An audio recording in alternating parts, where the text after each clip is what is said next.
c'est ici, sur ce banc. Je ne me souviens pas vraiment de la première fois où je suis venu, ni de toutes les autres, que j'ai arrêté de compter d'ailleurs. Au début, je me rendais là pour le calme, la quiétude, pour cette impression que le monde s'est arrêté et que je suis suspendu quelque part, hors du temps. Aujourd'hui, je viens toujours, de temps en temps, me réfugier dans ce minuscule bastion de sérénité. Mais je ne sais même plus si je viens pour chercher la paix ou les souvenirs de la paix que je trouvais là jadis. Plus les aiguilles tournent, plus je suis accompagné dans mes promenades. Oh, ce n'est pas une compagnie ordinaire, je me balade souvent avec une multitude de fantômes. Certains sont familiers et bienveillants, mais il arrive aussi que les apparitions me soient totalement étrangères. Par exemple, ici, sur ce chemin, je croise un troubadour qui se rend à la cour d'un roi. Il devise gaiement, sans se douter que la mort le guette déjà au bord du chemin. Là, dans les fourrés, j'entends des manants craintifs murmurer autour d'un lapin qu'ils viennent de capturer. Si le cruel seigneur de la forêt apprend qu'ils ont fait une chose pareille, les conséquences seront terribles. Sur cette place, je vois, comme sorti d'un rêve, l'auguste façade d'un immense et magnifique château qui s'élevait ici autrefois et dont plus rien ne subsiste aujourd'hui. Je ne fais pas que voir ce palais, je l'entends, ou plutôt j'entends ce qu'il se passe derrière les murs. Des cris et des rugissements bestiaux résonnent, car le roi qui vit séant, pour son bon plaisir, fait se battre sous ses yeux des bêtes sauvages les unes contre les autres. Plus loin, dans une paisible clairière, ce sont les mitrailleuses allemandes qui crépitent et fauchent des dizaines de résistants. Une foule grouille sous mes yeux dans ce parc désert. Elle s'empresse et s'agite. Les enfants jouent. Les adultes vont voir un spectacle dans un amphithéâtre rempli de fleurs. Les couples qui sont au bal de la buvette dansent et ceux qui sont sur les bancs s'embrassent. Sur les sentiers, des chiens qui aboient se ruent dans les futaies pour attraper le gibier. La meute semble elle-même poursuivie par des princes à cheval déjà prêts pour la curée, qui lancent les meilleures montures du royaume aux trousses de la horde écumante, la bride abattue et une main sur le pommeau de leur dague. Tels sont les fantômes ici. Ai-je dit que je les imaginais ? Pas exactement, puisque tout est réel. Du moins, tout l'a été. Ce que j'invente, ce sont mes doubles d'autrefois, des fantômes que je ne connais pas, et qui pourtant venaient sans doute errer, comme je le fais, pour puiser dans cette forêt à la même source que moi. Qui aurait cru un jour que je parlerais de ce jardin secret ? Enfin secret, son nom n'est pas inconnu.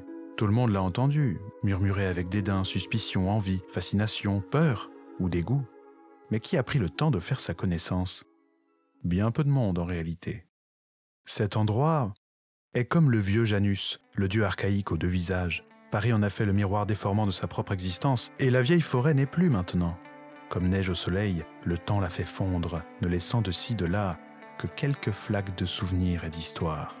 Mais il reste bien assez pour abreuver une poignée d'âmes curieuses qui cherchent à s'égarer dans l'espace, le temps et dans leurs propres pensées. Je vais aller me promener, une fois de plus. Je connais bien le chemin qu'il faut suivre pour se perdre dans l'histoire oubliée et incroyable de cette forêt. Voulez-vous m'accompagner ? Nous allons au bois de Boulogne.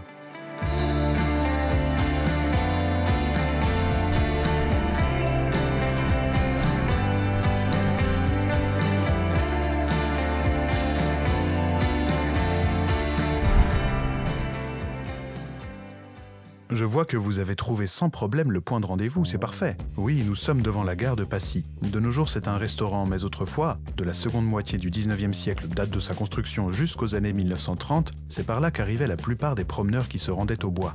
Oh, les choses étaient simples. Il y avait en ce temps une voie ferrée qui faisait tout le tour de Paris. La petite ceinture, disait-on. Très pratique pour se déplacer. Cependant, avec l'évolution des transports et l'agrandissement de Paris, la petite ceinture est tout de même tombée en désuétude, mais même si ce chemin de fer n'est plus utilisé de nos jours, il est encore possible d'arpenter certaines sections. Venez, je vais vous montrer, il y en a une juste à côté.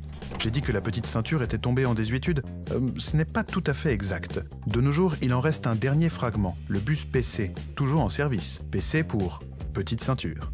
Quel rapport avec le bois de Boulogne ? Que d'impatience ! Le bois, nous y sommes déjà en quelque sorte. Et oui, ce qu'il en reste aujourd'hui n'est qu'un fragment, un reste de la grande forêt de jadis qui couvrait bien des quartiers des alentours. Tenez, à l'origine, le bois, qui s'appelait alors la forêt du Rouvray, allait de la plaine Saint-Denis jusqu'à Boulogne et de Neuilly à Chaillot, pour vous donner un ordre d'idée. C'est immense. De petites portions ont été grappillées au fur et à mesure que les villes et villages des alentours grandissaient, et la vieille et vaste forêt a été réduite à peau de chagrin avec le temps.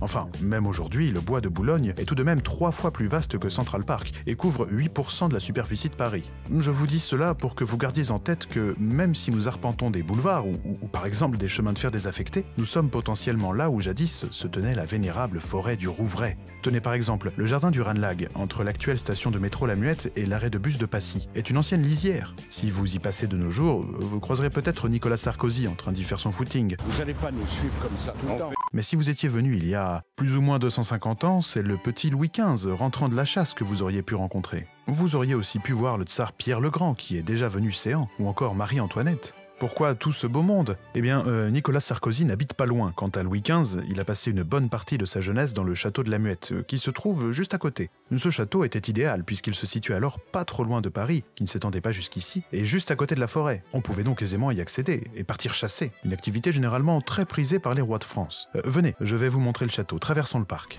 Le Ranelagh est un endroit assez calme qui, selon moi, dévoile pleinement ses charmes lors des dimanches gris d'automne. Mais vous pouvez aussi y aller en été pour assister à des spectacles de marionnettes, des concerts sous le kiosque, ou bien pour faire un tour sur l'un des plus vieux manèges de Paris encore en activité. Oui, il fonctionne avec une manivelle, et qui attrape le pompon a le droit à un tour gratuit.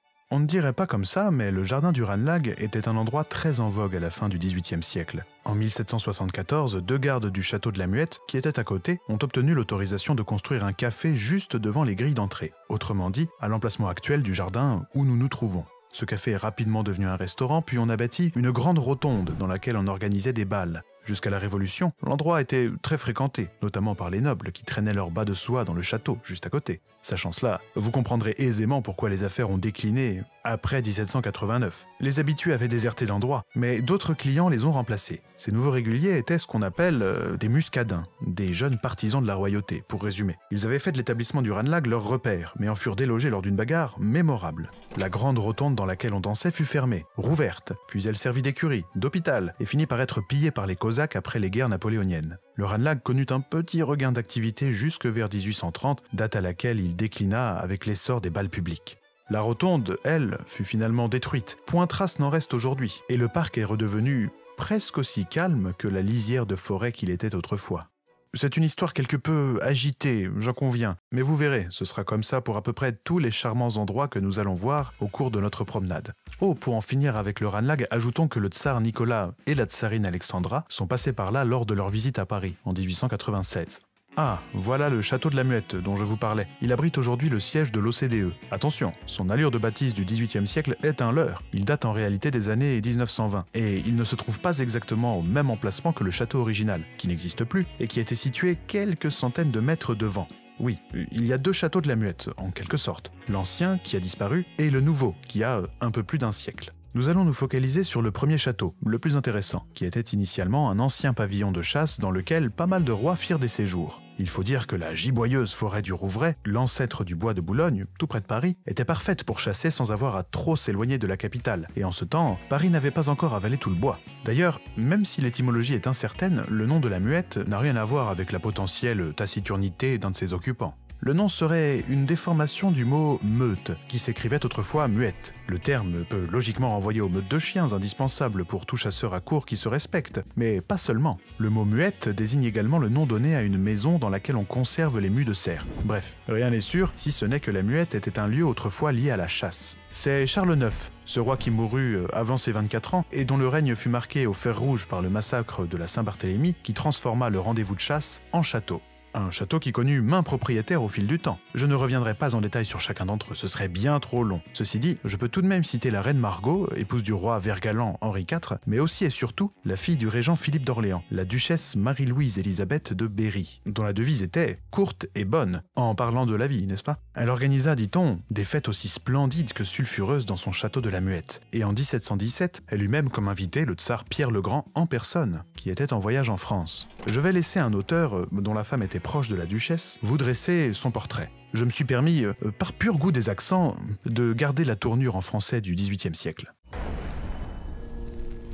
Cette princesse est toi grande, belle, bien faite, avec toutefois assez peu de grâce et quelque chose dans les yeux qui faisoit craindre ce qu'elle est toi. Elle n'avoit pas moins que père et mère le don de la parole, d'une facilité qui couloit de source, comme en eux, pour dire tout ce qu'elle vouloit, et comme elle le vouloit dire, avec une netteté, une précision, une justesse, un choix de termes et une singularité de tour qui surprenoit toujours. Timide d'un côté en bagatelle, hardi d'un autre jusqu'à effrayer, haute jusqu'à la folie, basse aussi jusqu'à la dernière indécence. Il se peut dire qu'à l'avarice près, elle est toi un modèle de tous les vices, ce qui est toi d'autant plus dangereux qu'on ne pouvoit pas avoir plus d'art, ni plus d'esprit.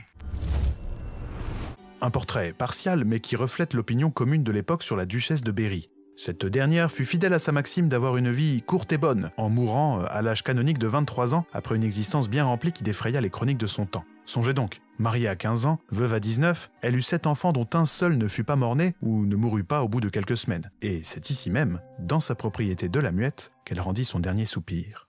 Citons aussi, parmi les éminents propriétaires du château, Pierre Erard, un facteur de piano, dont la famille sauva le lieu en déclin après la Révolution en y organisant des concerts. Certains grands compositeurs comme Berlioz, Liszt ou Rossini sont venus assister personnellement à des représentations ici. C'est dire si le château était un endroit incontournable en ce temps. Mais finalement, la Muette fut détruite par le baron Henri de Rothschild, nouveau propriétaire, à la fin des années 1910, début 1920.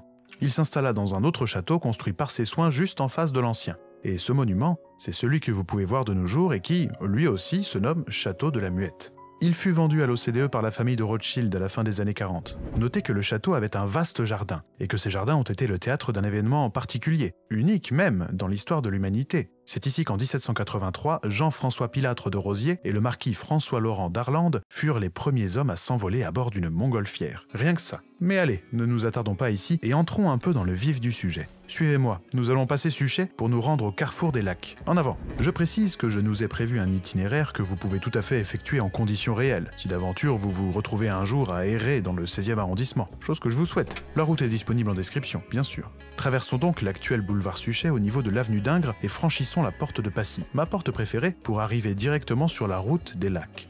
Vous remarquerez à gauche l'hippodrome d'Auteuil, qui fut inauguré en 1873. Oh, je n'ai pas grand-chose à vous dire là-dessus, si ce n'est que sa construction fit disparaître la mare d'Auteuil, l'un des seuls points d'eau naturels du bois. Ah, nous y voilà, le carrefour des cascades. Il donne sur deux grandes pièces d'eau assez emblématiques du bois, deux lacs. Au sud se trouve le plus petit, et au nord, le plus grand. Venez, nous allons commencer par faire le tour du lac supérieur. Contrairement à ce qu'on pourrait croire, le lac supérieur est le plus petit des deux. L'autre, le grand lac, est le lac inférieur. C'est assez contre-intuitif mais très simple. Les lacs sont nommés en fonction de l'écoulement de l'eau. Et c'est le petit, lui-même alimenté par la Seine, et jadis par le canal de l'Ourcq et le puits artésien de Passy, qui alimente le grand. La vue sur l'hippodrome d'Auteuil est ravissante depuis l'extrémité du lac. Et si vous venez au beau jour, vous pourrez même voir les courses. Oh non, pas les courses de chevaux, mais les courses de bateaux téléguidés. C'est sur ce petit lac qu'on les fait. Les navires tournent à toute vitesse autour des balises, et ce sont d'ordinaire les vieux messieurs à tête blanche qui se livrent à ce genre de duel. Oh, en parlant de duel, on ne dirait pas étant donné la quiétude de l'endroit, mais de la moitié du XVIIe siècle jusqu'au dernier quart du XIXe, c'est au bois de Boulogne que les messieurs, et parfois même les dames, se rendaient pour régler les affaires d'honneur à coups de pistolet ou d'épée.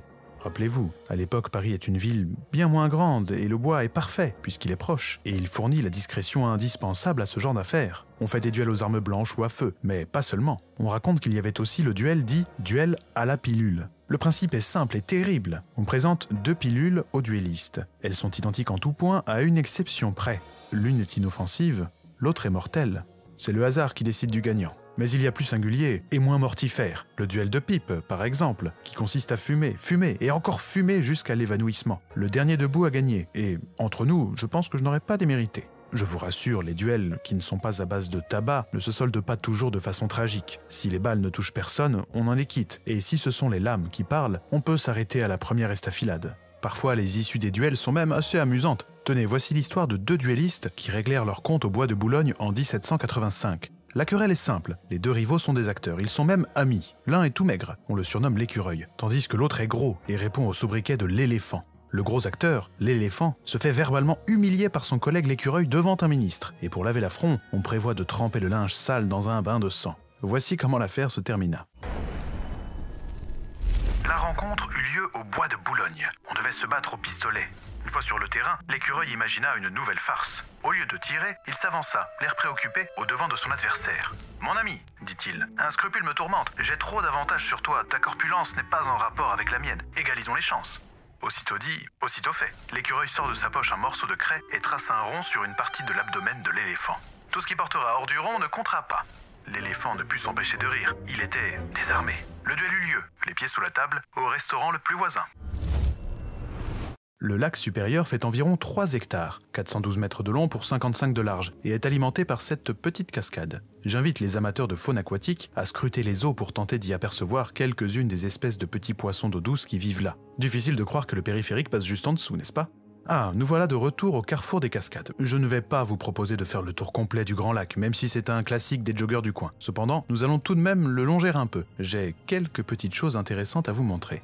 Bien entendu, ce lac, comme son petit frère le lac supérieur, est artificiel. On doit sa création à Napoléon III qui, après un séjour en Angleterre, décida de remodeler complètement le bois de Boulogne pour en faire un immense parc à l'anglaise, dans lequel les Parisiens pourraient venir se promener et se détendre. Oh certes, on n'a pas attendu l'empereur pour se promener dans les parages, mais disons que les allées étaient assez inorganiques. Voyez plutôt ce plan de 1746. Cette configuration date du réaménagement du bois, au début du XVIIIe siècle. C'est simple, on a tracé des axes rectilignes articulés autour de places en étoile. Certes, c'est pratique pour se déplacer rapidement, mais pas vraiment pour flâner. Et à cette époque, le bois est plutôt fréquenté par des gens qui possèdent des attelages ou des chevaux, des personnes plutôt aisées donc. À l'issue du Premier Empire, plus de 100 ans plus tard, le bois est complètement dévasté par la guerre. Et à part pour ramasser de quoi remplir leur cheminée, bien peu de gens s'y aventurent. Il faut attendre le retour de la paix pour que le parc soit reboisé tant bien que mal. Mais on s'y promène peu car il n'y a quasiment pas d'entretien. Et à part quelques routes, les chemins à l'abandon sont toujours les mêmes que ceux tracés en 1700. Au moment où Napoléon III décide du réaménagement de Boulogne, soit au milieu du XIXe siècle, le bois est si peu entretenu qu'il est en train de reprendre son aspect sauvage. Ce sont les paysagistes Louis-Sulpice Varé et l'ingénieur Adolphe Alphand, des collaborateurs du fameux baron Haussmann, qui furent chargés de la tâche colossale de remettre les choses d'aplomb. À partir de 1852 et pendant 4 ans, le bois deviendra un véritable chantier sur lequel vont se succéder jusqu'à 12 000 ouvriers.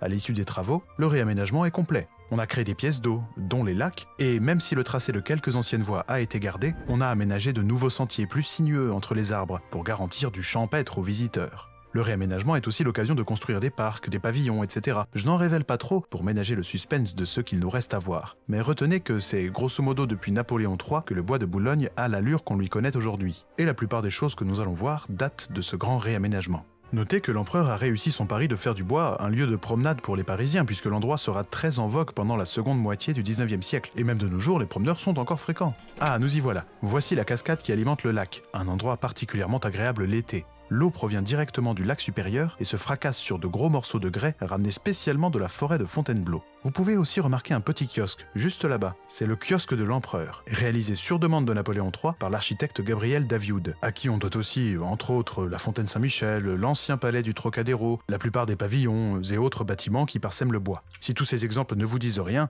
j'en ai un autre qui sera sans doute plus évocateur. C'est également à Monsieur Davioud qu'on doit les fameux kiosques à journaux parisiens. Venez, nous allons passer par le sentier qui longe la rive est du lac. Ce sera plus agréable. Oui ? Ah non, vous ne vous trompez pas, il y a bel et bien une île au milieu de l'eau. En fait, il y en a 2 pour être précis. Elles sont reliées entre elles par un petit pont. Et encore aujourd'hui, on ne peut y accéder que par bateau. Rassurez-vous, un petit rafio assure la liaison. Et si vous venez en été, vous pourrez même accoster en barque puisqu'on peut en louer un peu plus loin. Je vous montrerai, n'ayez crainte. Ah, voici un panorama que j'apprécie tout particulièrement. Nous sommes face au Chalet des Îles, un restaurant toujours en activité. Ce n'est pas une réplique, mais un authentique chalet, qui fut d'ailleurs le pavillon suisse lors de l'exposition universelle de 1867. On l'a installé ici une fois les festivités terminées. Il y a une grande pelouse juste à côté de la rive. Si vous cherchez un endroit sympathique pour pique-niquer avec une belle vue sans avoir à trop marcher, c'est un lieu tout indiqué. En termes de dimension, le lac inférieur couvre 11 hectares. Il fait 1150 mètres de long et un peu plus de 100 de large. Comme son voisin, le lac supérieur, il n'est pas très profond, à peu près 1 mètre au maximum. On ne risque pas de s'y noyer. Quoique, figurez-vous qu'un drame a eu lieu ici en 1862. Je vais laisser un contemporain vous le raconter. En hiver, les eaux des lacs offrent une grande surface polie qui attire chaque jour un grand nombre de patineurs. L'empereur et l'impératrice ne dédaignent pas de venir donner parfois des preuves de leur adresse à cet exercice élégant. Malheureusement, malgré les soins les plus minutieux, il n'est pas toujours possible de prévenir les accidents. Il y a 2 ans, des patineurs ont formé une chaîne. Ceux qui étaient en tête n'ont pu résister à l'impulsion de ceux qui les poussaient. La barrière qui séparait la glace compacte de celle qui n'était pas suffisamment durcie a été rompue par le choc et a été dépassée. La glace s'est brisée et plusieurs personnes n'ont pu être repêchées avant l'asphyxie complète. Il y eut une vingtaine de morts ici ce jour-là, et depuis, le patinage est formellement interdit. Hélas, ce tragique événement n'est pas le seul à s'être déroulé dans cette forêt. Ah, voici l'embarcadère. C'est ici qu'on pouvait autrefois louer des barques, et c'est actuellement toujours possible à notre époque, au beau jour, pour aller jouer au canotier. On peut ramer sur toute la surface du lac, s'approcher de la cascade, passer sous le pont, découvrir les berges depuis le calme de l'eau. C'est très romantique et qu'on se le dise, extrêmement efficace lorsqu'il s'agit de pécho. Merci Napoléon. Ah, si on ne voyait pas poindre la tour Eiffel à l'horizon de temps à autre, on en oublierait presque qu'on est à Paris. On peut même pêcher à la ligne dans le lac. On attrape surtout des carpes, mais paraît-il qu'on peut aussi ferrer des brochets et des silures. Ouvrez l'œil, vous en verrez peut-être. Nous sommes déjà au carrefour du bout des lacs, qui se trouve à l'extrémité nord du Grand Lac. Comme je sais que tout le monde n'aime pas les grands espaces, j'ai pensé que nous pourrions poursuivre la promenade dans un endroit qui conviendrait mieux aux amateurs d'ambiance plus intimiste. Nous allons donc rentrer un peu plus avant dans la forêt. Venez. C'est champêtre, n'est-ce pas? Nous allons tranquillement suivre ce petit ruisseau qui serpente dans la forêt jusqu'à notre prochaine étape. Il a un nom, c'est le ruisseau de Longchamp. On l'a creusé lors des grands travaux de réaménagement du bois et c'est le trop-plein d'eau du lac inférieur qui l'alimente. Je garde le mystère sur l'endroit où il va nous mener. Voyez plutôt, on se croirait dans le décor de quelques contes de fées. Mais ne vous y trompez pas, si les arbres pouvaient parler, ceux de Boulogne n'auraient pas tant de choses à dire que ça. La forêt est ancienne, certes, mais elle a été ravagée à plusieurs reprises au cours de l'histoire. Il faut dire qu'en temps de guerre et de misère, c'est l'endroit idéal pour trouver rapidement et pas cher du bois qui servira au chauffage des troupes ou des civils et à toutes sortes de constructions, principalement militaires. En plus, en temps de conflit, d'un point de vue stratégique, la forêt est plus commode que la plaine pour se cacher. Ainsi, en 1360, nous sommes alors en pleine guerre de 100 ans, les Anglais ravagent la forêt. Puis ce sera au tour des hordes du duc de Bourgogne en 1416. Mais ce n'est pas fini. Après les guerres napoléoniennes, la forêt sera totalement dévastée. En même temps, imaginez, 40 000 soldats anglais, hanovriens et des cosaques qui campent là pendant plusieurs mois, ça provoque forcément un peu de désordre et de dégâts. La forêt fut replantée après chaque ravage, tant mieux, mais il est maintenant difficile de trouver des arbres anciens. Ah, s'ils existaient encore et s'ils parlaient, ces arbres auraient pu nous confirmer, ou pas, la légende selon laquelle les druides venaient jadis dans les parages pour cueillir du gui. D'ailleurs, la présence de l'homme dans la forêt du Rouvray, l'ancien nom du bois, a commencé sérieusement au cours du Moyen-Âge. Il y avait alors plusieurs petits villages disséminés, entre autres le bourg de Nijon, aujourd'hui disparu, mais qui se trouvait au niveau du quartier Chaillot, c'est vers le Trocadéro, et le village des Menus, l'ancien nom de la ville de Boulogne-Billancourt, dont plus rien ne subsiste à part une petite référence dans une rue qui s'appelle la rue des Menus. Je précise que ces villages aujourd'hui disparus étaient principalement peuplés de bûcherons, ce qui était logique puisqu'ils étaient alors situés en pleine forêt. Mais j'y pense. Peut-être y a-t-il de braves gens du Nord parmi vous. Auquel cas, le nom de Boulogne, que nous évoquons depuis tout à l'heure, doit vous être familier, puisque dans le Pas-de-Calais, on trouve la ville de Boulogne-sur-Mer. Y a-t-il un rapport entre la Boulogne du Nord et la Boulogne de la Seine? Eh bien oui, absolument. L'histoire commence sous Philippe le Bel, au début du XIVe siècle. Le roi se rend à Boulogne-sur-Mer pour le mariage de sa fille, et la cérémonie se tient en présence d'une statue miraculeuse de la Vierge. L'endroit devient un lieu de pèlerinage, mais il est tout de même un peu loin de Paris. Le roi fait donc construire une église très ressemblante à celle de Boulogne-sur-Mer dans le petit village des Menus, dont je vous parlais tantôt. Ça permet en quelque sorte de simuler le pèlerinage. L'église prend le nom de Notre-Dame de Boulogne-sur-Seine, pour ne pas qu'on la confonde avec sa jumelle du Nord. Le nom de Boulogne s'impose, d'abord dans le village des Menus, puis par extension, au milieu du XVe siècle, soit 150 ans après l'édification de l'église, dans toute la forêt qui deviendra le bois du village de Boulogne, le bois de Boulogne. Pas de hasard.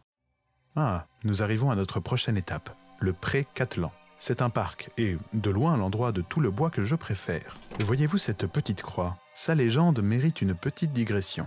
Il y a fort longtemps, au Moyen-Âge, la comtesse de Provence, qui avait entendu dire que le roi Philippe le Bel, encore lui, était un grand amateur de chansons, avait envoyé à sa cour son meilleur troubadour, qui s'appelait Catelan.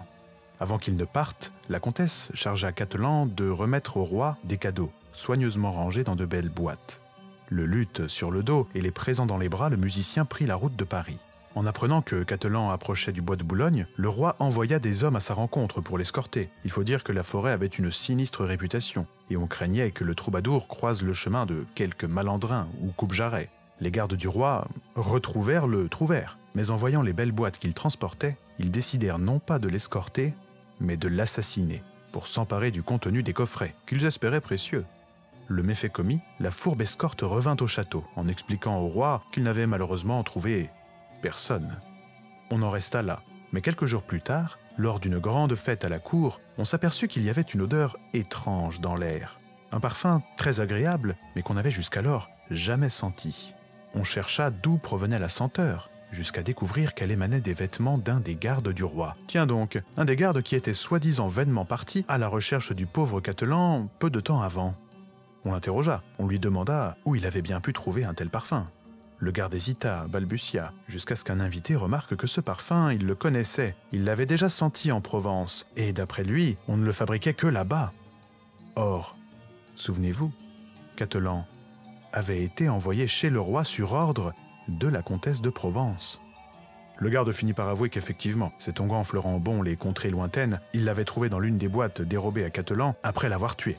Pas de chichi, le garde et ses complices furent envoyés au bûcher, et on organisa une battue pour retrouver le corps du troubadour. On le découvrit dans une clairière, et en l'honneur de sa mémoire, on fit édifier une croix à cet endroit. Et cette croix, c'est celle que nous avons sous les yeux présentement, et c'est également du pauvre musicien que le parc tire son nom, le pré Catelan. Enfin, c'est selon la légende qui est aussi charmante qu'apocryphe. Le nom pourrait aussi venir d'un des capitaines de chasse de Louis XIV, qui s'appelait lui aussi Catelan. Je vous laisse choisir l'explication qui vous charme le plus. Mais bref, entrons dans ce parc. Le pré Catelan se trouve au centre du bois. De nos jours, c'est un lieu paisible que je suis ravi de vous faire découvrir. Mais fut un temps où cet endroit était une carrière. C'est d'ici qu'on a extrait les pierres et le sable nécessaires à l'empierrement des routes du bois lors des grands travaux de réaménagement sous Napoléon III. À vrai dire, on ne savait trop que faire de cette carrière en fin de vie après les travaux. Mais des spéculateurs ont proposé à la ville de Paris de la réaménager et d'y construire à leurs frais un parc d'attractions. La chose fut faite et en 1856, on inaugura le parc du pré Catelan, qui connut un succès immédiat.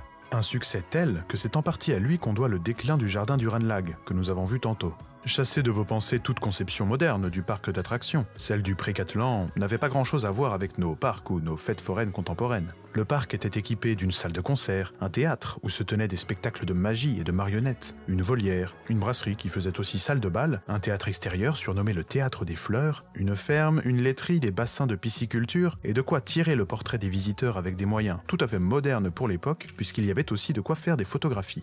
Pardon ?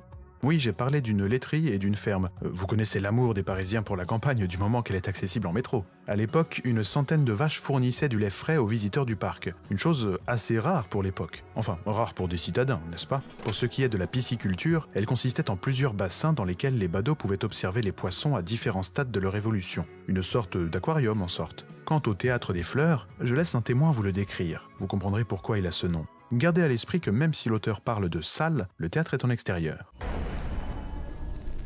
Il était constitué par une enceinte de loges ornée de corbeilles de fleurs et d'arbustes à feuilles persistantes qui, sans dérober aux spectateurs la vue de la salle, les entourent de fleurs et de feuillages. De nombreux candélabres semés dans les massifs qui séparaient les loges de l'amphithéâtre éclairaient brillamment la salle.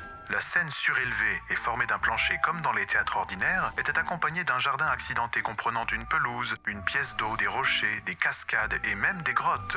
Tout le feuillage se mariait à celui du grand bois, de façon à donner à la scène l'illusion d'un fond de décor sans limite.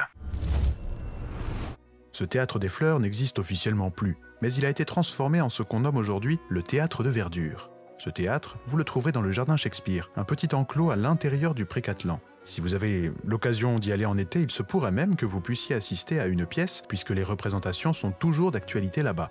D'expérience, je peux vous dire que certaines sont assez singulières. Bref, le pré Catelan du 19e siècle avait tout pour séduire les foules. Vous buvez votre verre de lait frais, vous vous faites photographier entre deux spectacles, et vous terminez la journée par un dîner et un bal. Les affaires marchaient plutôt bien, mais voilà, il y avait un problème, et un problème de taille. La majorité des infrastructures du parc étaient en extérieur, notamment les salles de spectacle. Les rentrées d'argent dépendaient donc beaucoup de la météo et étaient très irrégulières, surtout en hiver, où rien n'était chauffé. Les propriétaires du parc peinèrent à le maintenir à flot et il déclina lentement jusqu'à la guerre de 1870 où il fut partiellement détruit. Mais son histoire n'était pas encore tout à fait terminée, puisqu'en 1905 on y construisit un somptueux restaurant lui aussi nommé Pré Catelan. Ce restaurant à la décoration tout à fait exceptionnelle et raffinée attira du monde dès son ouverture et encore aujourd'hui, vous pouvez venir y manger. Allez, quittons le pré Catelan pour continuer notre petite promenade. Nous allons poursuivre à travers la forêt. Je garde le mystère sur notre prochaine étape, mais je vous garantis du pittoresque. Comme je vous le disais en évoquant la légende du pauvre troubadour Catelan, la forêt était autrefois un repère de scélérats. On dit même que le preux connétable Bertrand du Guesclin fut détroussé par une bande de gredins lors d'un passage dans la forêt, dans la décennie 1350. Cependant, on dit aussi qu'il profita de ce malheureux événement pour recruter au passage quelques-unes des fripouilles qui l'avaient attaqué, et qu'il trouvait parfaites pour garnir les rangs de ses propres troupes. Mais du repère au refuge, il n'y a qu'un pas, et le bois servit aussi de cachette à de nombreuses personnes au cours de l'histoire, notamment pendant la Révolution, période au cours de laquelle les rues de Paris n'étaient pas très sûres. Tenez, je vais laisser un témoin fugitif vous raconter son expérience d'errance dans la forêt. Il s'agit de l'internonce du pape, son représentant si vous préférez, et il n'était pas vraiment en odeur de sainteté pendant la période tourmentée des années 1790. Traqué de toutes parts, c'est à Boulogne qu'il s'est réfugié. Je me mis alors à parcourir le bois de Boulogne pour voir si je pourrais trouver un gîte convenable où passer la nuit. Je ne découvris rien de plus commode que le kiosque de l'endroit où les habitants d'Auteuil viennent danser le dimanche. J'y revins le soir, quand je n'aperçus plus de lumière aux fenêtres du garde forestier, qui demeurait tout près de là. Je me couchai sur le plancher, après avoir étendu un peu de paille que j'avais trouvée dans les prés, et que les gens qui ont coutume d'y conduire les vaches avaient sans doute ramassé pour s'asseoir. Je dormis là, mais d'un sommeil souvent interrompu. Je me réveillais même une fois en sursaut, pensant que l'on pourrait me découvrir sous cet abri hospitalier. Je vous rassure sur le sort de l'internonce, il ne s'est finalement pas fait prendre. Il est même revenu quelques jours plus tard pour dormir au même endroit. Il n'y avait plus de paille ce coup-ci, mais paradoxalement, il a mieux dormi. Pardon ? Ah, vous êtes observateur. Il y a effectivement des empreintes de cheval sur certains sentiers. La Société d'équitation de Paris a ses locaux au nord du bois, et il y a pas mal de balades. S'ajoutent aux promenades cavalières quelques patrouilles de gendarmes montés qui sillonnent la forêt. Je vous souhaite de les croiser. Leurs montures sont aussi magnifiques qu'impressionnantes. Au passage, comme nous parlons d'animaux, j'attire l'attention des amateurs d'oiseaux puisqu'il y a aussi une réserve ornithologique juste ici. Ah, voilà ce qu'on appelle le réservoir, une autre des étendues aquatiques du bois. Ici aussi, on peut venir pêcher. Le ruisseau de Longchamp s'y déverse et le réservoir alimente ce qui est, selon moi, la pièce d'eau la plus impressionnante du bois. Mais avant de vous la montrer, je vais vous emmener quelque part. Venez, ce n'est pas loin, faufilons-nous. Nous sommes sur un petit belvédère qui donne sur un carrefour qui, je vous l'accorde, n'a rien de particulièrement exceptionnel. Cependant, il n'y en a pas moins à dire dessus. Premièrement, la route que vous voyez à droite, c'est l'allée de Longchamp, qui part de la Porte Maillot et se termine ici. Pourquoi je vous parle de ça ? Parce que si vous êtes habitué de la chaîne, vous avez déjà entendu parler de cette route. Il s'agit de l'extrémité de l'ancienne route de la Révolte, dont nous avons parlé lors de notre petit tour dans les bas-fonds de Paris. D'ailleurs, il ne me semble pas vous avoir raconté pourquoi elle portait jadis ce nom. C'est à la fois simple et complexe. Nous sommes à la fin du printemps de l'an de grâce 1750, et il se passe d'étranges choses à Paris. Je vais laisser un témoin de l'époque éclaircir la situation. Ou pas. On dit à Paris que, depuis mon départ, il y a eu de fréquentes révoltes, et surtout le 23 de ce mois, où il y en a eu jusqu'à 4 dans le même jour. Et cela pour des enfants qu'on arrête. Je n'y comprends rien. J'ai eu aussi un peu de mal à comprendre. Retenez simplement que ça chauffe à Paris. La cause de ce tumulte serait l'arrestation et ou l'enlèvement d'enfants pour des motifs peu clairs et par des individus qui le sont tout autant. Il pourrait s'agir d'arrestation pour tenter d'endiguer la mendicité, d'enlèvement pour soutirer des rançons aux parents ou encore de kidnapping pour envoyer les jeunes victimes peupler les colonies. Je pourrais digresser longtemps sur ce sujet tant il est mystérieux, mais je ne le ferai point. Retenez que tout est assez flou et qu'il est difficile de démêler le vrai du faux, mais ça barde dans les rues. La colère monte et les motivations de la vindicte populaire commencent à dépasser le cadre des enlèvements d'enfants. Voici les motifs les plus récurrents du mécontentement, toujours d'après le même témoin d'époque. Les griefs du peuple sont, premièrement, les impôts, leur augmentation, nul soulagement depuis la paix. Deuxièmement, la vie que mène le roi avec sa favorite, et, du côté de la religion et de la décence des mœurs, les folles dissipations de la cour. Troisièmement, leur haine et leur mépris contre les ministres qu'ils trouvent durs, bornés et sans compassion, et leur mépris, enfin, contre les magistrats. Des motifs aussi anachroniques qu'inédits dans l'histoire de France, n'est-ce pas ? Au fil des émeutes, la colère commence à se diriger contre le roi. Sa favorite, Madame de Pompadour, échappe d'ailleurs de peu aux émeutiers lors d'une virée qu'elle fait dans le faubourg Saint-Honoré. La situation est tendue, mais finit par s'apaiser. Oh, lors de tout ce tumulte, le roi Louis XV, que nous avons déjà évoqué, n'est ni à Paris, ni dans son château de la Muette, mais à Versailles, à bonne distance des troubles. Et il y a un hic. Louis XV doit se rendre de Versailles à Compiègne. Or, entre ces deux villes, il y a Paris. Et même si la situation est plus calme, le roi sait qu'il ne serait pas forcément bien reçu en la traversant. Mais ne pas la traverser pourrait aussi être vu comme un signe de faiblesse, puisqu'après tout le roi est libre d'aller où bon lui semble dans son royaume. Comment faire ? Le roi bien-aimé va trouver une solution. Il va décider de punir la turbulente ville de Paris en l'esquivant. Voici ce que raconte un auteur de l'époque à ce sujet.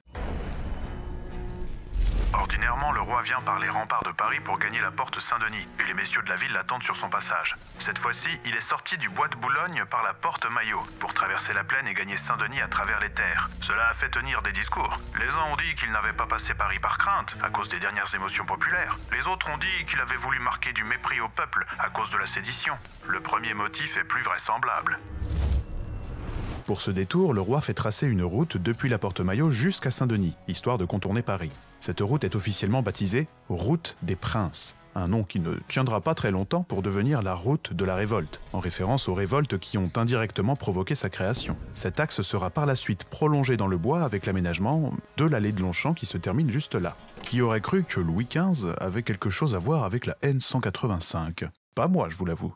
Mais outre les histoires de chemins et de routes, j'imagine que vous avez bien sûr remarqué juste devant nous l'hippodrome de Longchamp. On l'a inauguré en 1857 et, outre les courses hippiques, il a accueilli d'imposantes revues militaires. Et pas toujours des revues militaires françaises, puisqu'après la guerre contre la Prusse, en 1871, c'est le Kaiser... C'est le Kaiser... Pardon, je rigole à cause de Kaiser. L'ex-Kaiser veut jeter des graines à la volaille qu'il élève avec beaucoup de soin. C'est le Kaiser Guillaume II qui passa ses troupes en revue avant d'entrer dans Paris, vaincu. Si vous observez bien, vous remarquerez un détail plutôt curieux. Il y a un moulin. Non, il n'est pas récent, il date même du Moyen-Âge. Nous irons le voir de plus près, mais... Oh, mais j'avais presque oublié. Juste avant, j'ai autre chose à vous montrer. Venez. Non, vous ne vous trompez pas, c'est bien le grondement d'une cascade qu'on entend. Et pour cause, nous arrivons tout près de la grande cascade du Bois. Elle date des travaux de réaménagement faits sous Napoléon III. Et le moins qu'on puisse dire, c'est qu'elle est fort sympathique avec ses 7,50 m de haut. Je vous propose de la découvrir depuis la grotte qu'il y a en dessous. Car oui, il y a une grotte. Si vous avez lu ou écouté mon roman « Votre grâce est sur les dents », vous savez qu'il y a un secret caché dans cette grotte. Mais ce n'est point le sujet. La cascade permet d'évacuer le trop-plein d'eau du réservoir et d'alimenter les divers étangs qu'on trouve un peu plus loin. L'étang de Longchamp, de Suresnes, celui des Tribunes et celui de Boulogne. Oui, tout à fait, c'est toujours la même eau que celle du lac supérieur que nous suivons. La caverne de la cascade est un endroit rafraîchissant, surtout en été, et quand on s'y trouve, il est difficile de croire qu'on est à Paris. Mais allons la voir de face, le paysage n'a pas vraiment changé depuis plus d'un siècle et demi.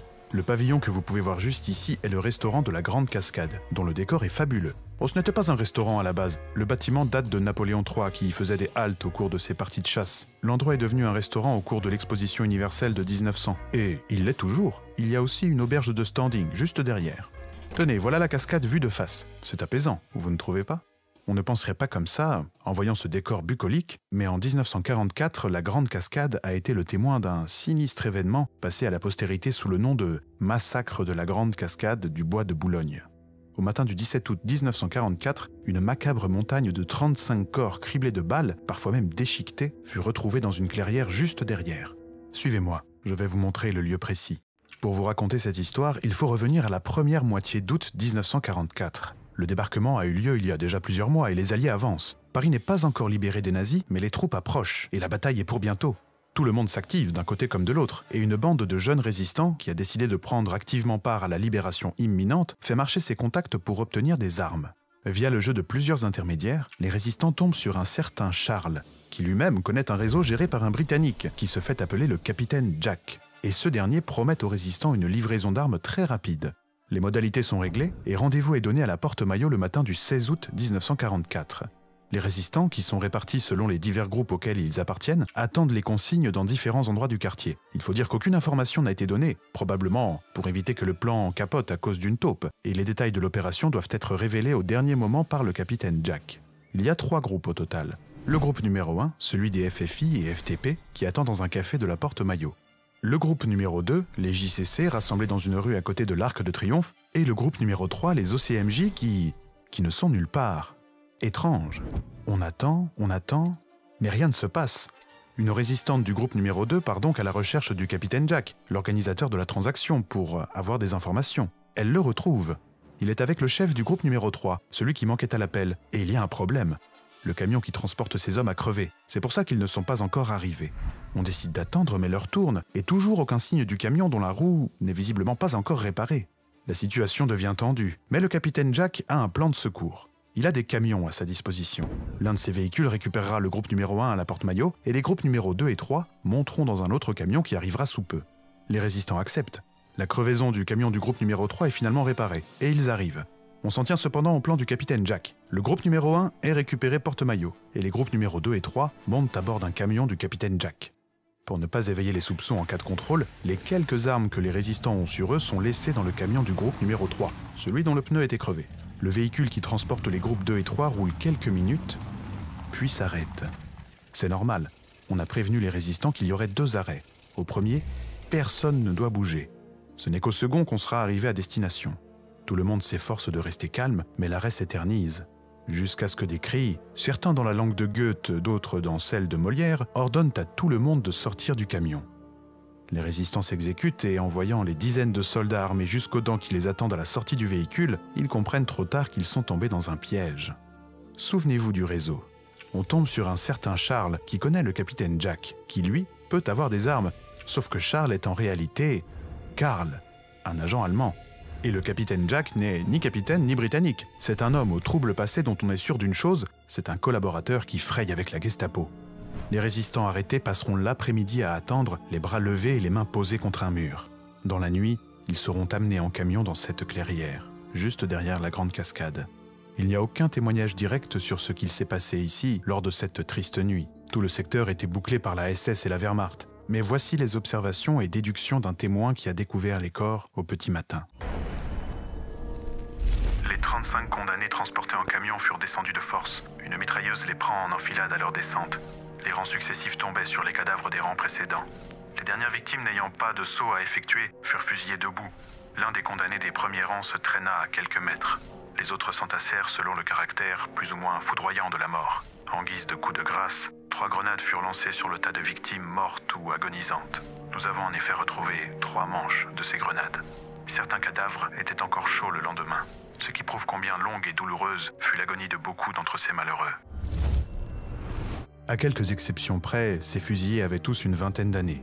Quant au groupe numéro 1, les résistants qui attendaient dans un café, le camion du faux capitaine Jack qui les transportait s'arrêta devant le numéro 14 de la rue Leroux, juste à côté de l'avenue Foch, et ils périrent tous sous les feux croisés de plusieurs mitrailleuses allemandes qui les attendaient. Voilà le monument qui commémore ce funeste épisode de notre histoire. Il fut édifié sur le lieu même du massacre. Excusez-moi, je ne voulais pas plomber l'ambiance, mais que voulez-vous? L'histoire du bois a une multitude de couleurs, et il serait dommage de ne pas toutes les observer. Allez, continuons. Vous verrez, ce sera plus gai, enfin, plus gai. Oh si, ce le sera. Alors, voici le moulin dont je vous parlais tout à l'heure. D'après vous, que fait-il ici à part indiquer le virage de la piste de l'hippodrome? Il est un peu seul, n'est-ce pas? Attendez, j'ai mieux. Observez cette gravure, ça vous aidera peut-être. Alors? Oui, effectivement, c'est le même moulin. Maintenant, la véritable question, c'est de savoir quel est le bâtiment juste en face. Moi, je le sais. Mais vous? Allez, un autre indice. Quel est le nom de la course hippique qui se déroule chaque année le premier week-end d'octobre à l'hippodrome de Longchamp? Alors? Il s'agit du prix de l'abbaye de Longchamp. Vous l'avez compris, c'est une abbaye qui s'élevait ici jadis à la place de l'hippodrome. Son incroyable histoire s'étend sur plus de 500 ans, et ce moulin, c'est l'un des rares vestiges qui témoignent de l'existence passée de cet endroit. Je dis bien l'un des rares, car il y en a d'autres. Ils sont un petit peu cachés, mais nous allons quand même les voir. Par où commencer pour vous parler de l'abbaye de Longchamp? Par le fait qu'une sainte femme y a vécu? Qu'un roi y est mort? Par le fait que c'était un lieu de pèlerinage avant de devenir un endroit très à la mode, à tel point qu'il fallut même fermer les portes aux visiteurs? Par le fait qu'une des abbesses aurait eu une aventure avec Henri IV? Peut-être pourrais-je commencer par le début, au risque de passer pour un procédurier. Sautons une fois de plus dans l'histoire et remontons jusqu'au beau milieu du Moyen-Âge, à l'époque de Louis IX, le prud'homme. Oui, je vais dire Saint-Louis, ce sera plus pratique pour tout le monde, vous avez raison. C'est sa sœur, la future Sainte Isabelle, aussi pieuse que lui, qui a fondé cette abbaye en 1256. Elle y vécut une vie recluse et y mourut. C'est même son royal frère qui prononça l'oraison funèbre. À peine un demi-siècle après la fondation, c'est le roi Philippe V, dit le Long, qui vint mourir là. Et pendant la guerre de 100 ans, l'abbaye sera pillée. Jusqu'ici, tout semble relativement normal pour une abbaye. Mais les choses vont changer. Il faut attendre le XVIe siècle pour que l'histoire de ce lieu saint prenne une tournure particulière. Regardez là-bas, c'est l'ancien pigeonnier de l'abbaye. On peut l'apercevoir sur de vieilles gravures. Je vous l'accorde, on ne le voit pas très bien et malheureusement on ne peut pas s'en approcher puisqu'il est aujourd'hui intégré à un domaine appartenant à une fondation. Ceci dit, il est toujours debout, des siècles après sa construction. Mais poursuivons. Que disais-je? Ah oui, l'histoire de l'abbaye va prendre une tournure plutôt singulière au XVIe siècle. Ça commence sous Henri IV, lorsque l'abbesse elle-même devient la maîtresse du roi.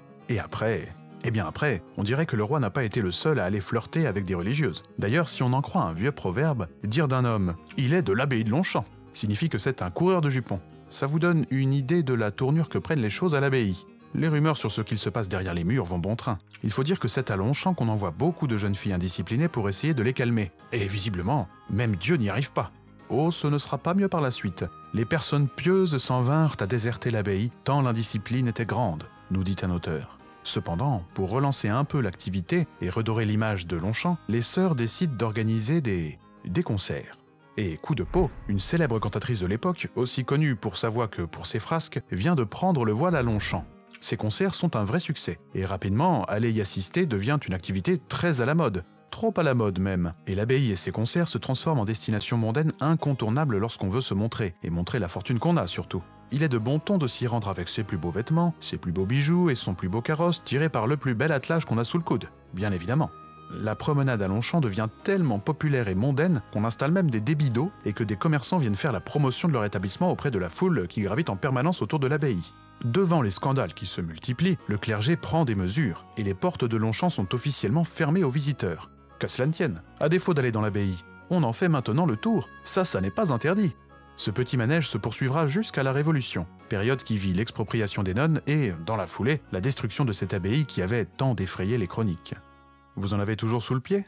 Tant mieux, car nous allons encore trotter un peu. Notre prochaine destination est un peu particulière. Comme le reste, me direz-vous, mais ce n'est pas très loin. Ce coup-ci, pas de mystère, nous allons voir un château. Un château et son ravissant parc pour être plus exact. Il n'est pas loin, venez. Nous avons juste à longer l'étang de Longchamp, prendre à droite et nous y serons. Quoique... Non, attendez, nous allons plutôt contourner l'étang. J'ai quelque chose à vous montrer. C'est un peu caché, mais ça vaut le coup. Voilà. C'est une ancienne tour dont je ne peux hélas guère vous dire grand-chose, si ce n'est qu'elle faisait autrefois partie de l'abbaye de Longchamp. Et non, ce n'est pas là le vestige de quelque château d'un puissant châtelain de jadis, je le crains. Ceci dit, figurez-vous qu'au XVe siècle, un seigneur de sinistre réputation régnait en maître sur ces bois avec sa bande de malfrats. Je vais vous raconter son histoire en chemin, venez. Je ne sais pas si vous connaissez Louis XI. Oui, bien sûr, c'était un roi de France. C'est d'ailleurs sous son règne que Victor Hugo a placé la fameuse histoire Notre-Dame de Paris. Mais je parlais plutôt de sa réputation. Pas celle de Victor Hugo, celle de Louis XI. Elle n'est pas vraiment fameuse. Louis XI était un habile politicien qui n'est pas passé à la postérité pour sa bonhomie et sa sympathie, pour schématiser avec concision. Les intrigues sont multiples à sa cour et le roi se montre souvent intraitable. Mais il sait s'entourer de gens dévoués et dignes de confiance, quelle que soit leur motivation. Et justement, parmi les personnes qu'il estime le plus, il y a un homme. Cet homme est tantôt seigneur, tantôt serviteur, tantôt politicien, tantôt manant. Tout dépend du contexte dans lequel il se trouve. Il sait s'adapter. La postérité le présente comme une sorte d'éminence grise du pouvoir, un conseiller de l'ombre qui chuchote à l'oreille du roi. Est-ce vrai? Oh, je laisse le soin aux professionnels de l'histoire de trancher la question. Retenez que cet homme sorti un peu de nulle part s'appelait Olivier le Daim. Ne vous méprenez pas, il n'a rien à voir avec les Dains. En fait, il est d'origine flamande, et son nom de naissance, De Necker, renvoie aux Nix, des génies du folklore germanique qui ont la réputation d'être mauvais. Si je vous dis ça, c'est pour vous expliquer qu'on le surnommait Olivier le Mauvais ou Olivier le Diable, à cause de son nom, et peut-être de son caractère aussi. Quoi qu'il en soit, il a fini par changer officiellement de nom. D'après la légende, c'est le roi lui-même qui, après l'avoir anobli, aurait opté pour ce nouveau nom, le Daim. N'y voyez pas forcément un lien avec l'animal. Louis XI l'aurait choisi parce que le mot daim lui rappelait le mot damné. Le souverain a d'ailleurs fait figurer une corne sur le blason d'Olivier le Daim. Référence à l'animal ou à je ne sais quel démon? Peut-être les deux. Quoi qu'il en soit, la vie d'Olivier le Daim est aussi curieuse que son nom. D'origine plutôt modeste, il a rencontré le roi d'une façon assez étonnante. Dans sa jeunesse, le dauphin, futur Louis XI, était de passage dans une ville des Flandres. Juste à côté de l'auberge dans laquelle il résidait, il y avait un barbier. Et ce barbier, c'était Olivier le Daim. Les deux hommes se sont bien entendus et le Daim est devenu le barbier du roi. Attention, dans le contexte médiéval, barbier ne renvoie pas uniquement au fait de dompter la pilosité faciale des messieurs. Le terme désigne aussi les chirurgiens. De barbier, Olivier le Daim devient valet, puis conseiller. Rapidement, en accumulant diverses charges et postes, il s'impose comme une figure incontournable de la cour. Il faut dire que Louis XI lui fait confiance, et lui confie aussi bien de délicates opérations diplomatiques que des missions secrètes ou quelques basses besognes, comprenez par là des arrestations sommaires, voire pire. Et quelle que soit la tâche confiée par le roi, Olivier s'en acquitte, très souvent avec succès. On le dit avide, parvenu et cruel, et sa réputation semble se vérifier. Le Daim vole, pille, détourne, détrousse, extorque, rançonne, abuse de son autorité. Ah, vous voulez des exemples? Citons pêle-mêle le détournement de taxes de péage, un scribe forcé à payer une rente, un évêque volé, une propriété rachetée à vil prix après tabassage des propriétaires, la confiscation arbitraire de revenus d'une abbaye et de l'expropriation, entre autres. Nous ne partirons pas en vacances ensemble au mois de juillet. Le méfait le plus célèbre d'Olivier le Dain n'est pas prouvé, mais qu'il soit réel ou inventé par ses détracteurs, il n'en reste pas moins révélateur sur la réputation du personnage. Le voici tel qu'il nous est parvenu. Un jour, une belle jeune femme serait venue trouver le Dain pour lui demander de prier Louis XI d'accorder la grâce royale à son mari, qui était injustement emprisonné. Le Dain aurait accepté, en échange d'une faveur non pécuniaire qui n'est pas très difficile à deviner. La jeune femme aurait d'abord refusé, mais se serait ravisée. La vie de l'être aimé ne valait-elle pas le sacrifice d'un peu de vertu? Elle aurait cédé au Dain, qui, épris d'elle, aurait fait assassiner son époux dans sa cellule, de peur que la belle ne retourne dans les bras de son mari dès qu'il en sortirait. L'archétype d'un mauvais seigneur. Les autres exemples sont pléthores, mais que fait la justice? Eh bien, lorsqu'on l'attrape en train de commettre un méfait, Olivier le Dain exhibe un acte de pardon rédigé à l'avance par le roi et signé de sa main. Et si montrer un tel document ne suffit pas, le Dain fait accuser ses subalternes, puisqu'il est suffisamment intelligent pour ne jamais trop se mouiller personnellement dans une magouille. À la cour, on le déteste cordialement. Mais grâce à sa grande influence auprès du monarque, que malgré tout il sert fidèlement, c'est tout de même à lui qu'on s'adresse en priorité lorsqu'on a une faveur royale à demander. Et la demande est rarement faite sans contrepartie. Quel rapport avec Boulogne? Eh bien, parmi les nombreuses charges et postes qu'il cumule, Olivier le Dain compte l'office de gruyer du bois de Boulogne. Un poste stratégique. Le bois de Boulogne est à côté de Paris, une ville importante mais dans laquelle Louis XI réside peu, contrairement à Olivier qui y est souvent, et qui fait, en quelque sorte, office d'yeux et d'oreilles pour le souverain. Oui? Pardon, le gruyer, c'est un officier chargé de la gestion de la forêt. Il s'occupe d'entretenir les chemins, de gérer la coupe du bois, il régule la chasse, etc. Mais le gruyer a aussi un certain pouvoir, puisqu'il est autorisé à rendre la justice de première instance pour les délits commis sur sa gruerie. La gruerie est au gruyé ce que la seigneurie est au seigneur. En échange de ses services, le gruyer perçoit, devinez quoi, une partie des biens qu'il confisque et un pourcentage des amendes qu'il donne. La justice a donc tout intérêt à être rendue prestement et ponctuellement, surtout lorsque le gruyer s'appelle Olivier le Dain. Connaissant le personnage, vous imaginez sans peine que ça a bardé dans les bois et les villages du coin. Si Olivier le Dain est officiellement gruyer, c'est un de ses lieutenants, un certain Daniel Barre, qui le représente dans cette fonction. Et le moins qu'on puisse dire, c'est que l'élève dépasserait presque le maître. Citons une synthèse de l'ambiance au bois de Boulogne du temps d'Olivier le Dain. C'est là qu'à travers de grandes étendues de terres cultivées et de sentiers perdus, de braves bourgeois sortant de Paris pour aller voir leurs vignes risquaient d'être arrêtés et étaient menacés, s'ils ne payaient une riche rançon, d'être emmenés dans les prisons de Saint-Cloud, de Montmartre et même de Meulan. Un lièvre pris ou seulement mis en fuite servait de prétexte à ces poursuites fondées sur la défense de chasser. Tenez, un jour, Daniel Barre, le lieutenant du Dain, se heurta à des habitants récalcitrants. Entendez par là qu'ils avaient sans doute dû refuser de se faire rançonner sans raison. Voici comment répondit le terrible lieutenant. Il les avoit détenus prisonniers en diverses prisons et laissés longuement sans boire, ne manger, et les avoir rançonnés à grande somme de deniers qu'il a exigé d'eux, nonobstant oppositions ou appellations. Même si vous ne maîtrisez pas complètement le moyen français, j'imagine que vous avez aisément compris que ces malheureux ont été emprisonnés, affamés et assoiffés, jusqu'à ce qu'ils paient une rançon, et ce, malgré des plaintes. Mais l'histoire ne s'arrête pas là, elle ne fait que commencer. L'évêque de Paris, qui lui aussi a des prérogatives juridiques, est averti des exactions du lieutenant d'Olivier le Dain. Comme son rôle lui en donne le droit, l'évêque décide de dessaisir Daniel Barre de sa juridiction. Comme le veut la procédure, il envoie un avocat annoncer la nouvelle à l'intéressé. L'avocat arrive à la cour de Daniel Barre, commence son discours, mais il est interrompu. Malmené, constitué prisonnier, et on finit par lui attacher au cou une lourde chaîne au bout de laquelle on a placé une énorme boule de fer d'environ 150 kilos. Vous l'avez compris, la décision de l'évêque Daniel Barre... Il s'en fout. L'avocat, sa boule de 150 kilos autour du cou, est ramené tant bien que mal à la conciergerie. Mais rien à faire. Personne ne parvient à lui ôter sa chaîne. Le seul moyen de l'en débarrasser, c'est d'ouvrir le cadenas. Et celui qui a la clé, c'est Daniel Barre, bien sûr. On va donc le chercher. On le ramène à la conciergerie, il passe sa clé dans le cadenas, le débloque, mais le fer est si serré que rien ne bouge. Bon, je vous rassure, après quelques derniers efforts, l'avocat est finalement débarrassé de son lourd fardeau, au sens propre. Daniel Barre est arrêté dans la foulée, autant ne pas le laisser filer. Et enfin, un procès commence contre lui. Et la justice ne va pas manquer de matière. Il y a déjà plusieurs plaintes contre Daniel Barre, et rien qu'à l'annonce de son arrestation, 18 plaintes supplémentaires viennent s'ajouter dans la balance. Le procès se tient et la cour, qui a hâte d'en finir avec le lieutenant d'Olivier le Dain, se promet de faire une sentence exemplaire. Seulement, peu avant le verdict, une lettre du roi arrive. La cour est dessaisie de l'affaire et le dossier est transmis à une autre juridiction supervisée, non pas par Olivier Le Dain, mais par un autre de ses lieutenants. Bien entendu, Daniel Barre est libéré, et bien entendu, il se venge. Il faut dire qu'il n'a pas trop aimé son séjour en prison et la torture qui allait avec. Il a dans le collimateur un certain Martin de Bellefay, un parlementaire qui a été plutôt actif lors du procès contre lui. Après avoir saccagé la maison de Bellefay et volé une partie de ses biens, Daniel Barre le fait arrêter arbitrairement par des hommes d'armes au beau milieu du Parlement. Même pour cette époque, c'est scandaleux. L'évêque de Paris, qui avait dessaisi Daniel Barre de ses prérogatives judiciaires, n'est pas en reste. On ne l'arrête pas, mais on arrête et on torture ses proches, et aucune instance légale ne bouge le petit doigt. Car peu importe ce qu'il se passe, Olivier Le Dain a toujours sur lui un papier officiel portant la signature du roi pour protéger ses hommes. Les prisonniers faits chez l'évêque seront finalement relâchés dans un sale état et sans aucune compensation. Il en va de même pour Martin de Bellefay, mais ce dernier, qui avait un peu d'influence à la cour et l'estime du roi, sera finalement exilé. La raison ? Eh bien, d'après des documents subitement et magiquement apparus entre les mains d'Olivier Le Dain, Bellefay a, 10 ans avant son affaire contre Daniel Barre, prêté serment d'allégeance au duc de Bourgogne, l'ennemi du roi. Un mensonge ? Oui, sans doute. Mais un mensonge changé en vérité par des documents crédibles, il semblerait. Vous vous en doutez, à peine quelques mois après la mort de son protecteur, Louis XI, Olivier Le Dain sera arrêté. Il faut dire que sa fortune et son pouvoir l'ont rendu vraiment gênant pour une bonne partie de la cour.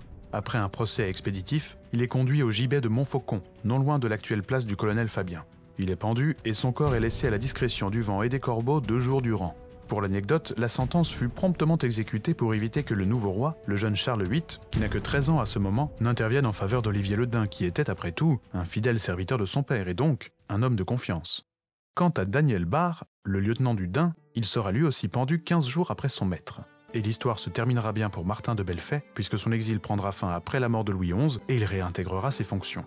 Quoi qu'il en soit, les ombres du Dain et de ses reîtres qui planaient sur le bois de Boulogne ne tardèrent pas à se dissiper et la forêt retourna dans le giron royal. Oh, nous voilà aux portes de Bagatelle, notre prochain arrêt. Préparez-vous à en prendre plein les mirettes. C'est un endroit magnifique dans lequel sont venus une bonne fournée de souverains. Citons pêle-mêle Louis XV, Louis XVI, Marie-Antoinette, Napoléon, Stanislas Leszczyński, le roi de Pologne, la reine Victoria et même Napoléon III. Enfin, ça m'étonnerait qu'on y croise une tête couronnée aujourd'hui. En fait, le parc est plutôt excentré, et ce serait même étonnant de croiser quelqu'un tout court. Ce qui ne veut pas pour autant dire que nous serons seuls, puisque nombre d'animaux vivent ici en liberté. Vous verrez. Oui, j'ai bien dit Bagatelle, comme le mot bagatelle. C'est le nom du château que nous allons voir et du domaine qui l'entoure. Venez, promenons-nous un peu, je vais vous montrer la chute d'eau. L'histoire de cet endroit remonte au XVIIIe siècle. En ce temps, il faut imaginer qu'ici, c'est la pleine campagne sur les bords de Seine, bien loin de Paris et son tumulte. Et il y a une petite maison dans laquelle réside le capitaine des chasses du bois. Voici une description de la champêtre demeure qui se trouvait ici.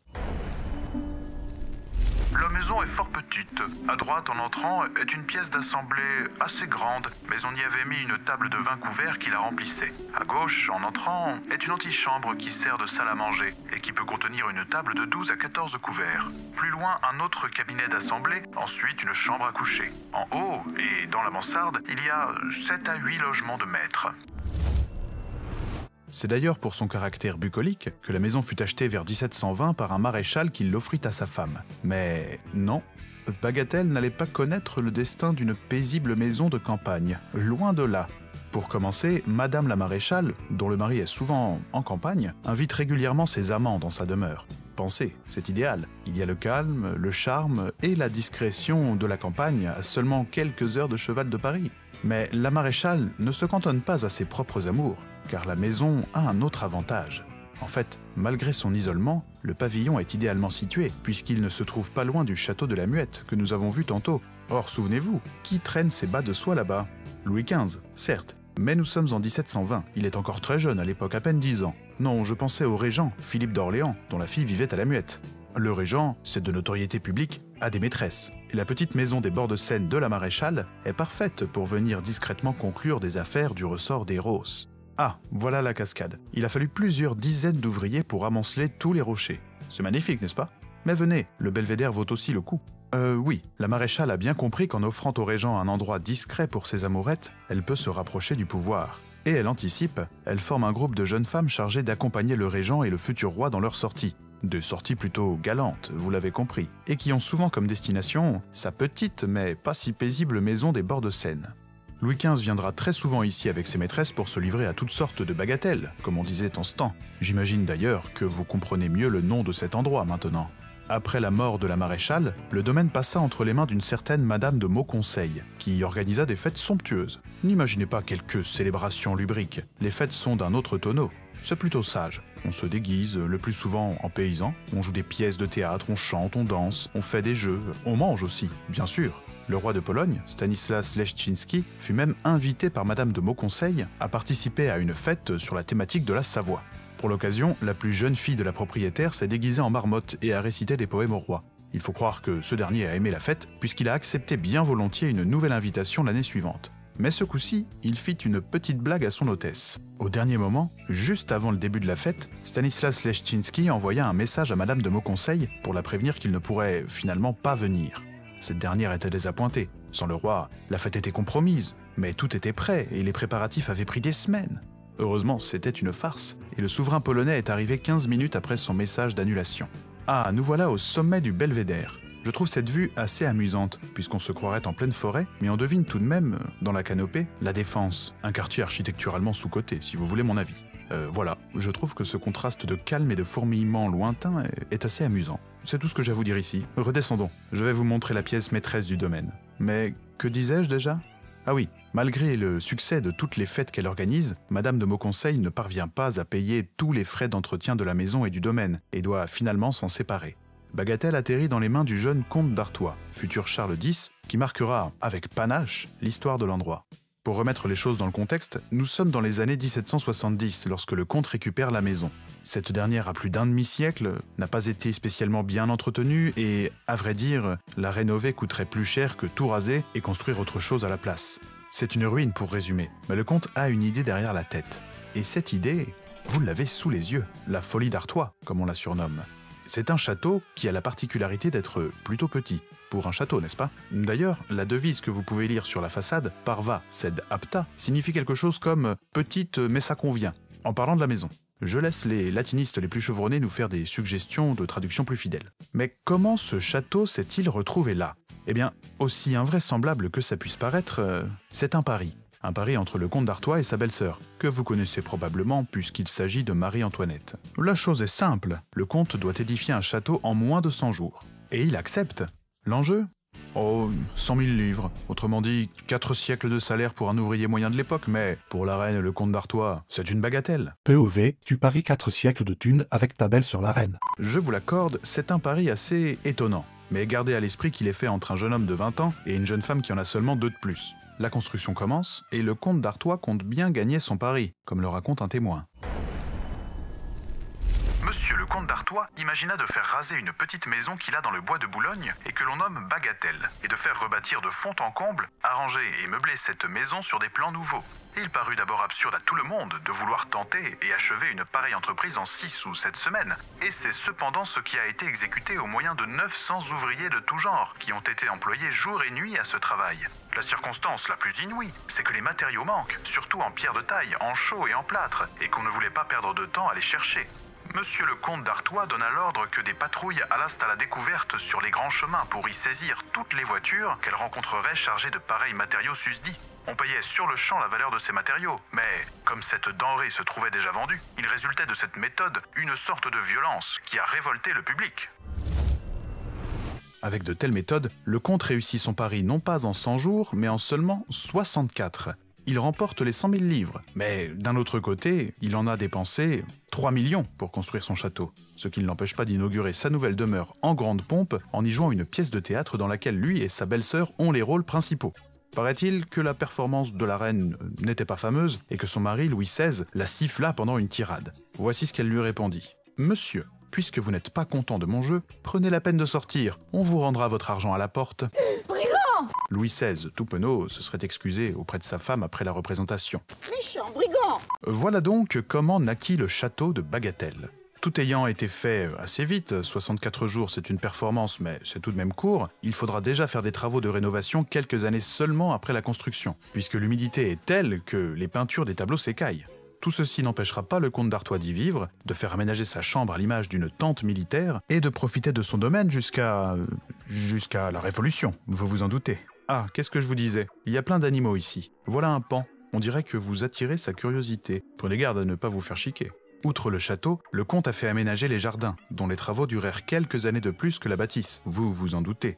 Ces jardins ont connu quelques modifications, mais ils sont restés assez proches de ce qu'ils étaient à l'époque du comte d'Artois, et ils réservent de très belles surprises aux promeneurs. Venez, je vais vous montrer la vue sur le château depuis la grotte. Comme vous pouvez le déduire en voyant le château, il ne fut pas détruit par les révolutionnaires. Au contraire, on décida d'en faire un lieu dédié à l'amusement du peuple, aux arts et à la culture. Bon, les arts et la culture passèrent à la trappe, et le parc de Bagatelle devint un lieu de promenade très prisé des Parisiens lors de la Révolution. Il servit beaucoup aux amoureux de tous bords qui venaient pour flâner, je suppose. D'ailleurs, voici une chanson de l'époque. Chacun, avec la même ardeur, va se rendre où l'amour l'appelle. C'est au séjour du vrai bonheur, mais ce séjour est bagatelle.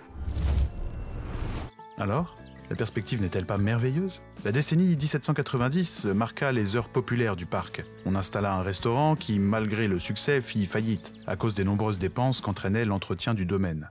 La légende raconte que peu après cette décennie très populaire du parc, il était possible de croiser un étrange visiteur qui rôdait autour du château, tentant toujours de jeter un coup d'œil au travers des fenêtres pour voir l'intérieur. Qui est donc ce curieux personnage? Eh bien, c'est un marquis ruiné qui retourne contempler l'ancienne demeure dans laquelle il a vécu.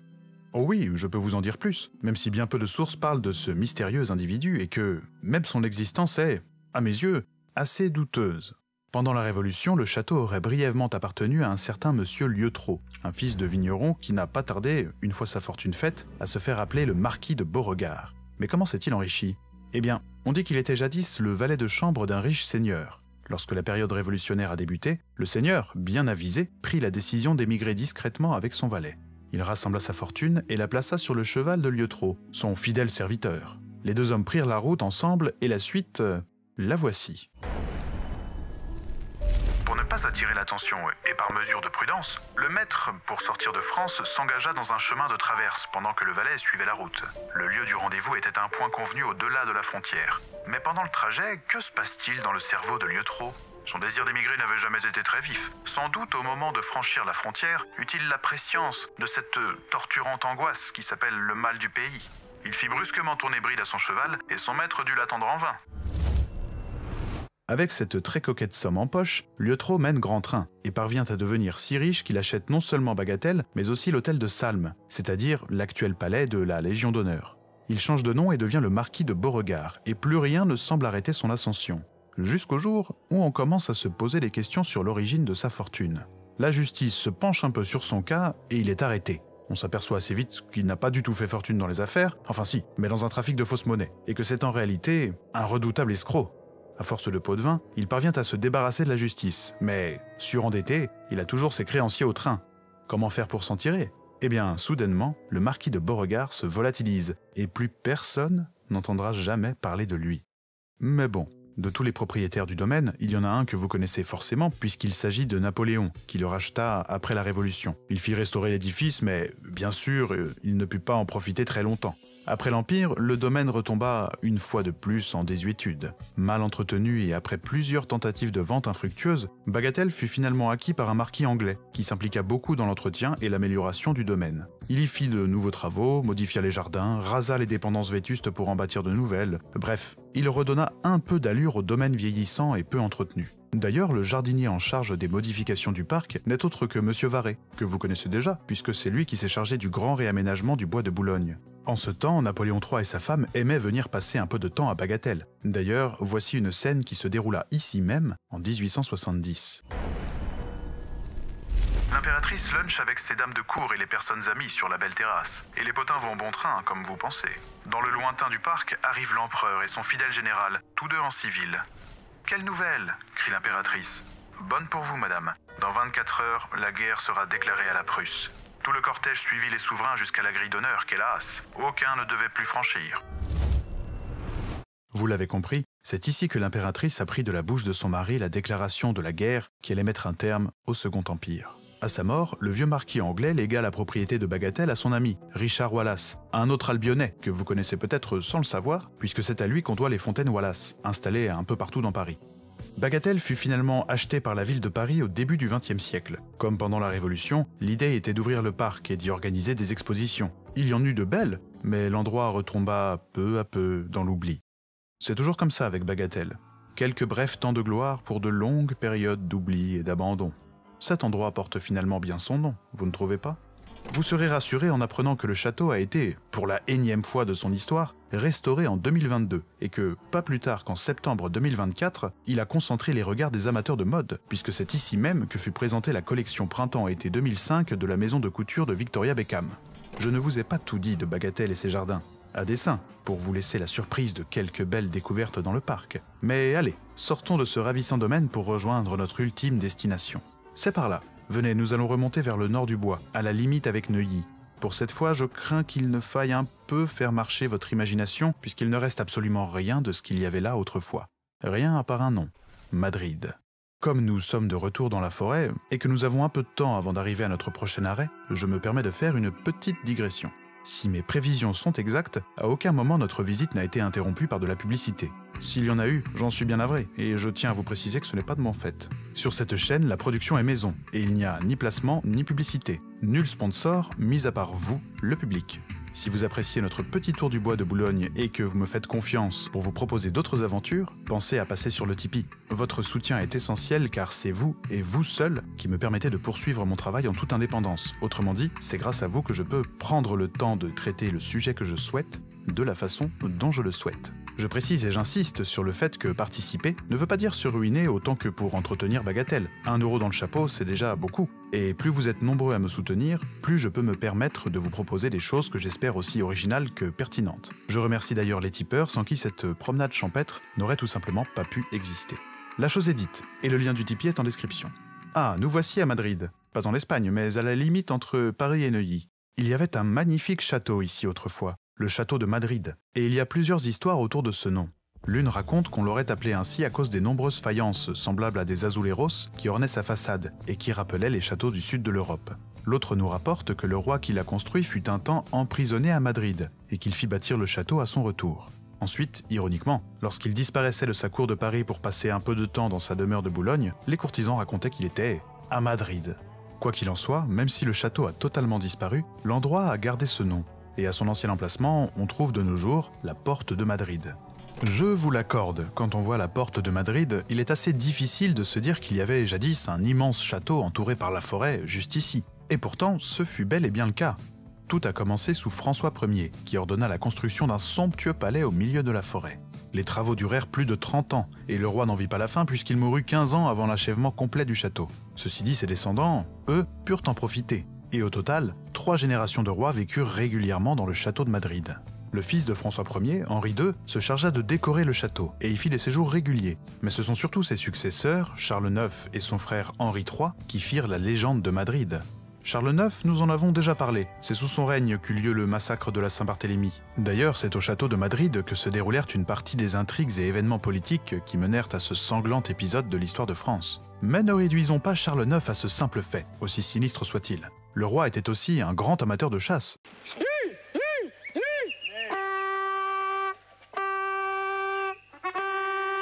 Pour vous dire, il a même écrit un traité complet sur le sujet, la chasse royale. Un ouvrage, ma foi, intéressant, quoique un peu technique. En le lisant, j'ai été assez surpris de voir le roi digresser pendant de longues pages sur un sujet aussi intéressant que surprenant pour un profane tel que moi. Écoutez plutôt.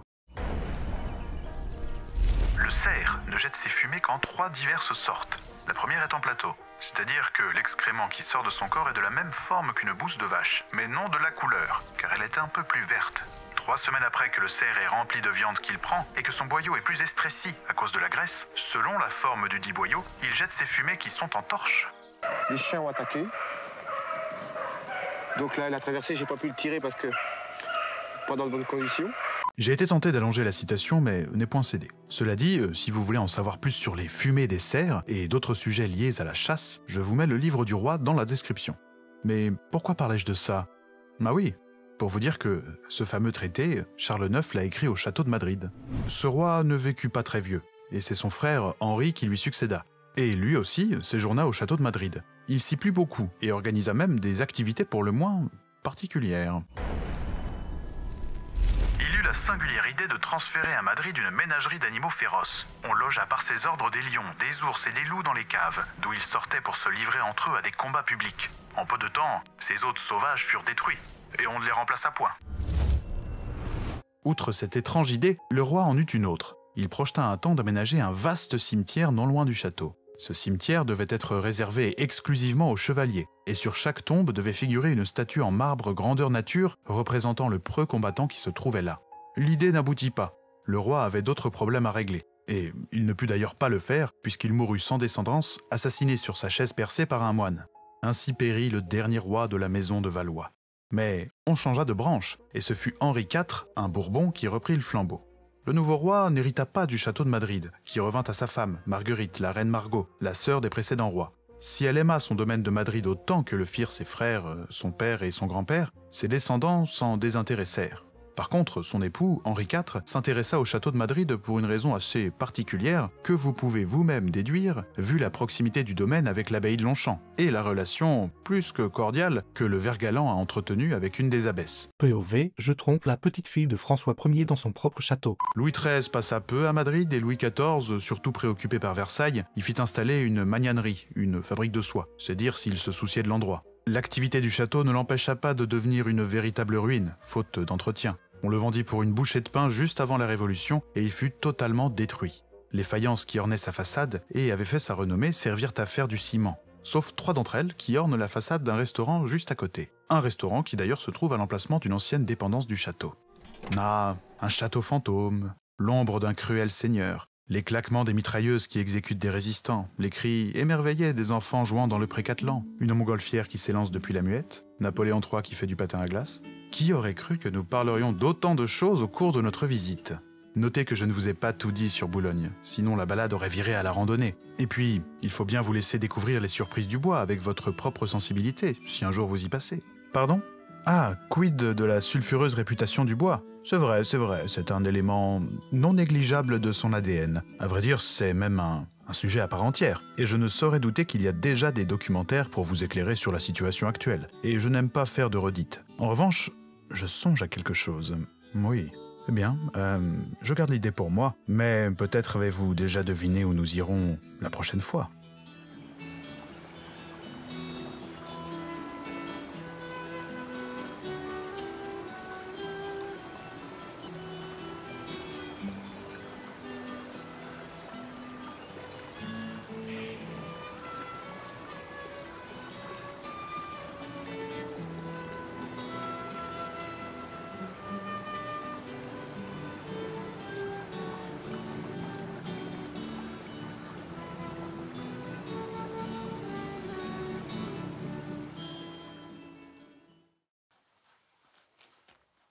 Allons, au revoir.